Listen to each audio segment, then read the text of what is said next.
디렉터파이 채널에서 추천 제품을 뽑는 기준인데요.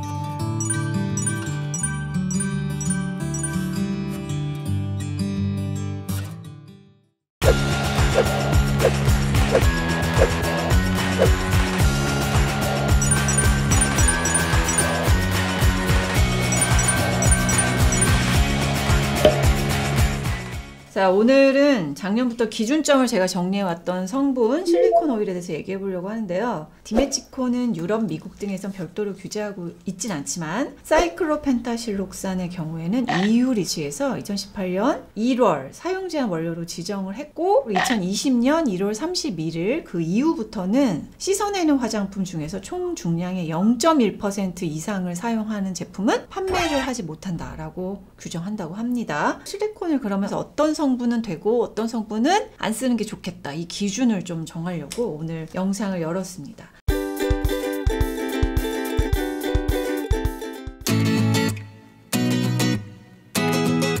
실리콘의 종류를 한번 살펴볼까요? 실리콘 겔, 요 타입인데 이게 가교용이라고 하고 밀착감 높여주면서 딱 프라이머 연상하시면 돼요. 프라이머를 쓰는 게 이런 실리콘 이런 성분들이 채워져서 즉각적으로 매끈해 보이는 효과를 주기도 합니다. 실리콘 성분이 들어간 파운데이션을 바르고 그다음에 이제 조명을 받게 되면 이렇게 굉장히 유철 없이 매끈해집니다. 제가 팔에다가 찍은 사진을 이렇게 보시면 첫 번째 게 베네피트, 더 프로페셔널, 엄청 유명한 애들 3개 제가 팔뚝에 바르고 방치를 시켜서 1시간 지나면 이렇게 마릅니다. 가뭄난 논바닥 같이 쫙 갈라져 있잖아요. 그러니까 얼굴에 발랐다고 생각하시면 돼요. 두 번째 게 스매시박스 요건데 고분자의 실리콘 젤로 이루어진 애들은 바르고서 피부 위에 흡수가 되지 않고 계속 남아있는 거라고 보시면 돼요. 그래서 메이크업이 오래 유지되는 겁니다. 모공을 좀 막게 되는 게 당연히 있겠죠. 요철을 막아야 되니까. 피부 친화적이지 않아서 그래서 디렉터파이가 엄청 추천하는 카테고리가 아니에요, 실리콘 덩어리들은. 그래서 가끔 진짜 내가 필요할 때.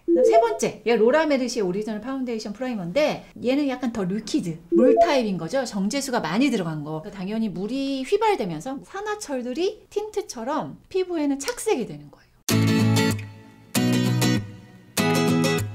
실리콘의 연결고리 어떻게 연결되어 있는데 그거에 따라 구분이 된 건데 모양, 스킨케어나 선크림, 바디, 헤어 이런 데 이제 주로 들어가 있고, 디메치콘은 사실 가장 대표적인 실리콘 성분 중에 하나긴 한데 크게 요액성이 논란이 되지는 않는 성분이에요.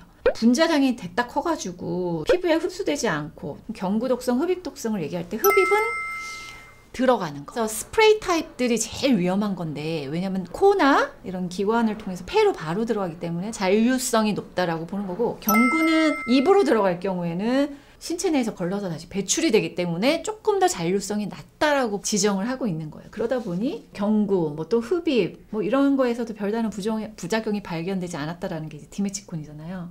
하지만 요즘에 이제 사이클로펜타실록산이라는 실리콘 성분 중에 하나가 위험성 부각이 되면서 디메치콘도 다 같이 봐야 돼, 이러면서 이제 식약처에서도 지금 작년 6월에 평가를 수행하고 있다고 합니다. 뭐 실리콘은 종류에 상관없이 제일 큰 문제는 생분해, 분해가 잘 안 된다는 문제가 있어요. 이건 좀 알려져 있긴 하잖아요. 화장품 자체가 씻겨 내려가면 토양이나 바다에 들어가서 분해가 되지 않아서 남았을 때 그게 바로 이제 생태계 순환에 의해서 우리 몸으로 돌아온다는 그 문제가 있는 거죠. 여기까지 보면 디메치콘, 실리콘, 와 이건 완전 쓰레기 아니야? 이렇게 생각이 될 수도 있잖아요. 근데 화장품 업계에서는 실리콘 성분을 선호하고 좋아라 합니다. 그럼 장점 한번 살펴볼게요. 표면 장명이 낮아서 헤어 제품, 코팅을 해야 되는 제품에서는 필요합니다. 가령 헤어 린스, 에센스, 천연 오일이라든지 보습제로도 코팅이 되지만 실리콘 오일처럼 코팅이 잘 되기는 어려워요. 그래서 헤어 에센스는 주로 실리콘 오일을 사용을 메인으로 합니다. 문제는 잔류성이 너무 높아요. 그러면 실리콘 성분이 두피에 모발에 남아있는 게 뭐가 안 좋은 거죠? 모공을 막을 수 있죠. 두피에 모공을 막게 되면 지루성 두피염으로 전환이 될 수 있고 pH 밸런스가 너무 깨질 수가 있는 거고, 특히 제가 추천하는 약산성 샴푸로 씻으면 실리콘들이 다 빠지질 않는 거죠. 부시시한 머리를 놔두라고 할 수도 없고 아예 바르지 말라고 할 수도 없어서 제가 가끔 쓸템이라는 말로 지정을 해서 여러분들이 목적성에 맞춰서 쓰시라. 그 다음에 선크림, 토너 선크림, 파운데이션, 쿠션 이런 거에 실리콘 오일이 왜 들어가 있을까요?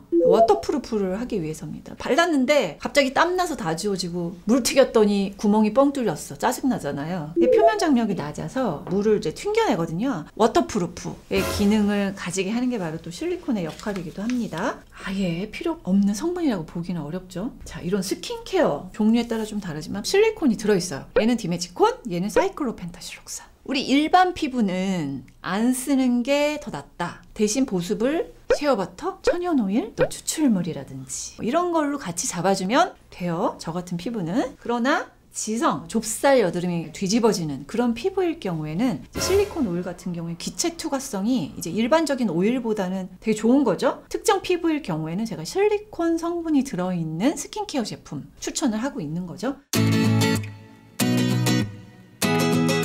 실리콘을 분류하는 세 번째가 환상형이라고 해서 동그란 원형인데요. 립 틴트들, 파데, 베이스 제품, 선크림 이런 색소가 들어있는 제품들은 사이클로펜타실록산 이런 환상형 실리콘과 딱 만나면 고유의 색을 피부에 착 붙여서 오래 지속을 해주는 거죠. 종류를 보자면 사이클로 트리실록산, 사이클로 테트라실록산, 사이클로 펜타실록산, 사이클로 헥사실록산, 사이클로 헵타실록산. 디포 같은 경우 사이클로 테트라실록산은 사실 독성으로 워낙 유명하고 생식 독성, 경구 독성 여러 가지로 얘는 좀 문제가 많은 앤데 얘가 없는데 뭐가 문제냐? D5가 있어요. 근데 D4는 D5가 만들어질 때 생성되는 물질이기 때문에 D5만 쓴다고 해도 D4가 함유되어 있을 수 있다. EU에서 이제 2020년 2월 1일부터 이제 씻어내는 제품에 한해서 금지한다. 0.1% 이상 들어가지 못하게 금지한다라고 발표를 했습니다. 자, 그리고 유럽 소비자 안전평가 SCCS에서는 독성 결과를 얘기를 했는데 보면 이제 흡입 독성 얘기한 거예요. D5가 들어있는 화장품을 발랐어. 폐에 축적이 되는 거에 경고를 한 거죠. 때문에 스프레이 타입, 파우더 타입의 제형은 사용하지 마라. 왜냐면 바로 폐로 넘어가기 때문이에요. 경구 독성, 먹어서 생기는 독성은 뭐 괜찮다.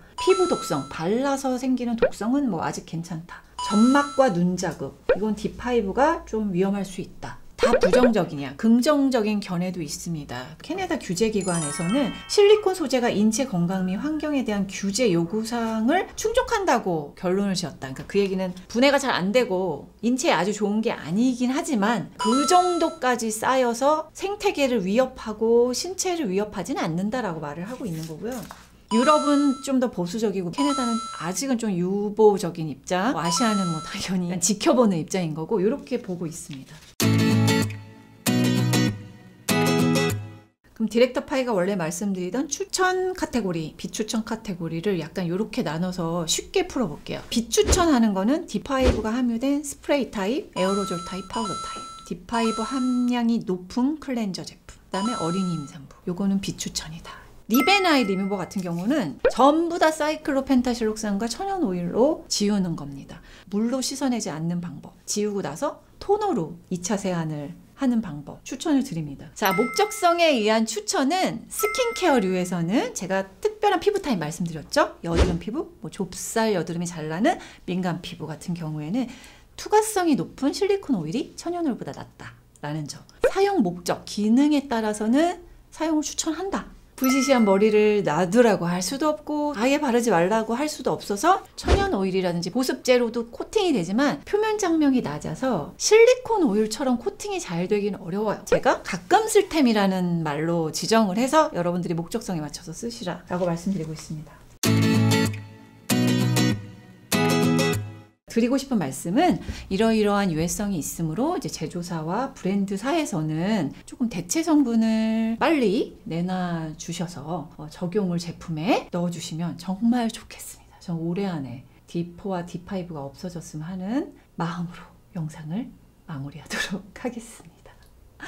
제발 부탁 빠밤.